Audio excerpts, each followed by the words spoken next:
ব্রাহ্মণবাড়িয়ার আখাউড়ায় আইনমন্ত্রীকে স্বাগত জানাতে গিয়ে আওয়ামী লীগের দুই গ্রুপের মধ্যে সংঘর্ষে উভয় পক্ষের 10 জন আহত হয়েছেন। সকাল 10:30টায় করতেছে। আমি আপনাকে বলি, সমস্ত দেশ তারা ব্লক করে দিতে পারতেছে। ঢাকা শহর ব্লক হয়ে যাচ্ছে। আন্দোলনের দাবিটার মধ্যে এইটা তাদের যে দাবি, এই দাবিটা আমি স্বীকার করি। মারাত্মক আমরা নিশ্চয় জেনে গেছি প্রধানমন্ত্রীর চীন সফর আগাগোড়া পুরোপুরি ব্যর্থ হয়েছে।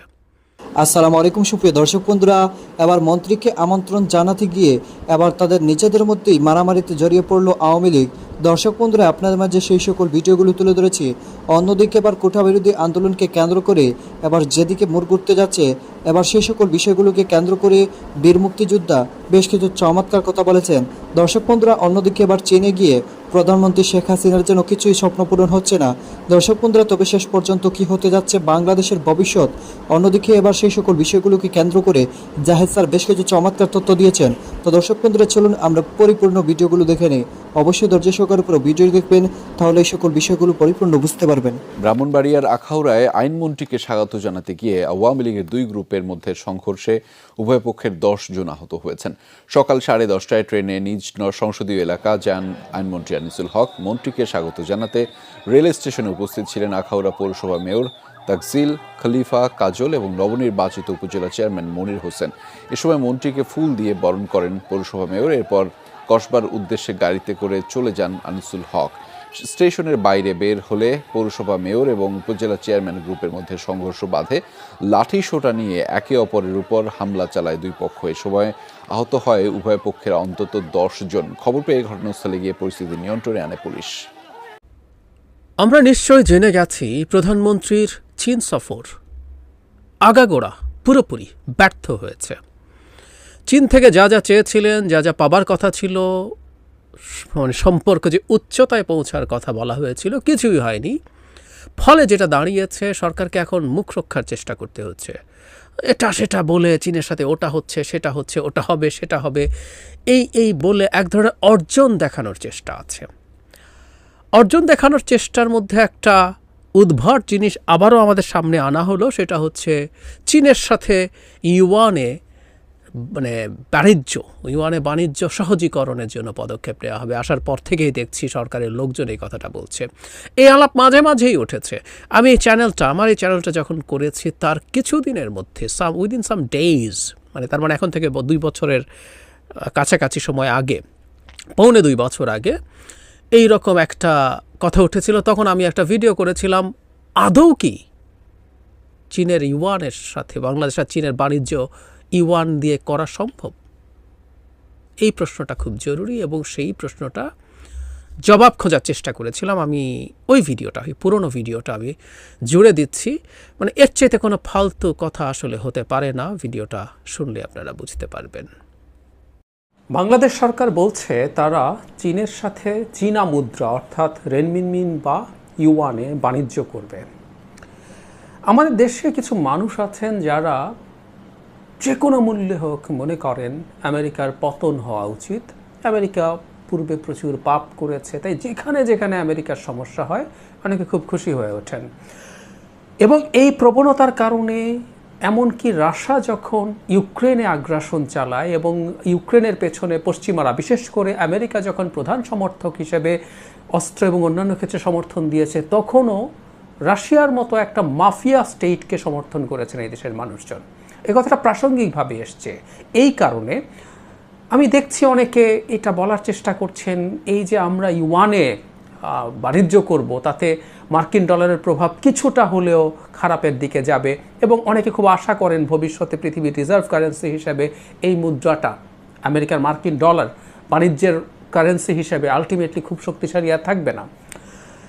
ভবিষ্যতে মার্কিন ডলারকে সরিয়ে ইউয়ান আন্তর্জাতিক বাণিজ্যের মূল মুদ্রা হতে পারে কিনা সে আলোচনা আরেকদিন করা যাবে। কিন্তু বাংলাদেশের এই বাণিজ্য আদৌ সম্ভব কিনা, কতটুকু সম্ভব, খুব দ্রুত কয়েকটা কথা একটু বলে দেই। বাংলাদেশের সাথে চীনের বাণিজ্যের পরিমাণটা একটু জানাই। বাংলাদেশ চীন থেকে প্রতি বছর $15 বিলিয়ন বেশি আমদানি করে এবং রপ্তানি করে $1 বিলিয়ন কম। তার মানে চীনের সাথে আমাদের বাণিজ্য ঘাটতি অকল্পনীয় রকম বেশি। এখন আমরা ধরে নেওয়া যাক চীনের ইউয়ান বা রেনমিনবি দিয়ে আমরা বাণিজ্য করতে চাই। হ্যাঁ, ঠিক আছে, এই বাণিজ্য এটা দিয়ে হতে পারে। আমরা জানি যে IMF এর একটা কারেন্সি বাস্কেট আছে, যেখানে 5টা মুদ্রা আছে, তার মধ্যে ইউয়ান একটা, 5টা মুদ্রা বাকিগুলো হচ্ছে ডলার, ইউরো, পাউন্ড, ইয়েন এবং ইউয়ান। এখন খেয়াল করি, আমরা চীনে রপ্তানি করছি $1 বিলিয়ন, এবং আমরা এখন আর এটা ডলারে না, ধরে নিলাম আমরা এখন এটা আমদানি করব, আর রপ্তানি করার পর টাকাটা নেব ইউয়ানে। সো আমরা $1 সমমূল্যের ইউয়ান পেলাম, আমাদের হাতে এটা থাকলো। চীনের কাছ থেকে যখন আমরা আমদানি করতে যাব, তার মানে আমরা আসলে ওই $1 বিলিয়ন সমমূল্যের ইউয়ানের যে আমদানি সেটা করতে পারি।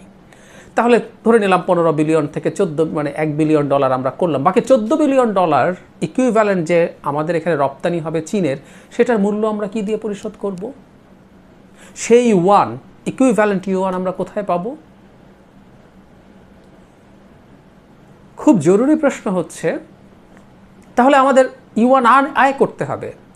আমরা কি তাহলে যেখানে বেশি রপ্তানি করি, আমরা ইউরোপে প্রচুর রপ্তানি করি, আমাদের গার্মেন্টের, বা আমেরিকাতে রপ্তানি করি, এবং আমরা শর্ত দিয়ে দেব যে তোমাকে আমাকে পে করতে হবে ইউয়ান দিয়ে, অথবা আমার হাতে যে ডলার আছে সেটা দিয়ে ইউয়ান কিনে তারপর আমাকে চীনকে সেই ইউয়ান দিতে হবে, তাই তো? সহজ অঙ্ক।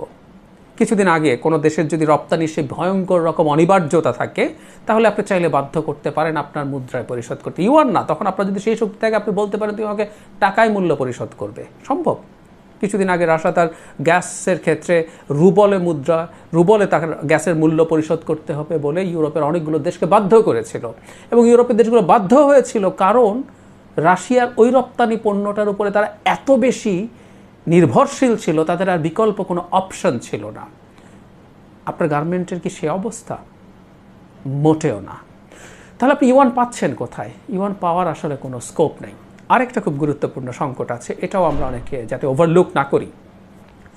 ধরুন একজন রপ্তানিকারক চীনে রপ্তানি করছেন, তিনি যখন চীনে রপ্তানি করবেন, তিনি ইউয়ানে সেই টাকাটা নিতে রাজি হবেন কিনা, এটাও খুব গুরুত্বপূর্ণ প্রশ্ন। কারণ হচ্ছে, ধরুন আমি চীনে রপ্তানি করছি কিছু একটা, কিন্তু আমি চীন থেকে আমদানি করি না, তাহলে আমার ওই ইউয়ানটা দিয়ে আমি কি করব? অনেক দেশেই এই ইউয়ান দিয়ে এক্সচেঞ্জ নাও হতে পারে, সুতরাং আমি আবার ওই ইউয়ানটাকে ডলারে কনভার্ট করতে হবে। তাহলে সংকটটা আমরা বুঝতে পারছি। তাই আমরা যারা খুব আশা করছি যে বাংলাদেশ যখন ইউয়ানে ডিল করা শুরু করবে, কিছুদিন আগে রুপি নিয়ে কথা হয়েছে, রুপি বাংলাদেশের সাথে বাণিজ্য। তো দর্শক বন্ধুরা, আপনারা হয়তো পুরো ভিডিও দেখে এবং সেই সাথে এই সকল বিষয়গুলো জেনে অবশ্যই বুঝতে পেরেছেন, অবশেষে বাংলাদেশের যে বেহাল পরিস্থিতির মধ্যে পড়েছে তা ইতিমধ্যে হারে হারে টের পাচ্ছে, এবং সেই সাথে প্রধানমন্ত্রীও যেন এবার বুঝতে পারছে তার জনগণ যে কতটুকু তার উপর বিগড়িছে। দর্শক বন্ধুরা, আপনারা পুরো ভিডিও দেখে এবং সেই সাথে আওয়ামী লীগের মধ্যে তাদের এই ঝগড়াটি দেখে আপনাদের কাছে কেমন লেগেছে অবশ্যই কমেন্ট করে জানিয়ে দেবেন। তো দর্শক বন্ধুরা, ভালো থাকুন, সুস্থ থাকুন, আল্লাহ হাফিজ, আসসালামু আলাইকুম ওয়া রাহমাতুল্লাহি ওয়া বারাকাতুহু।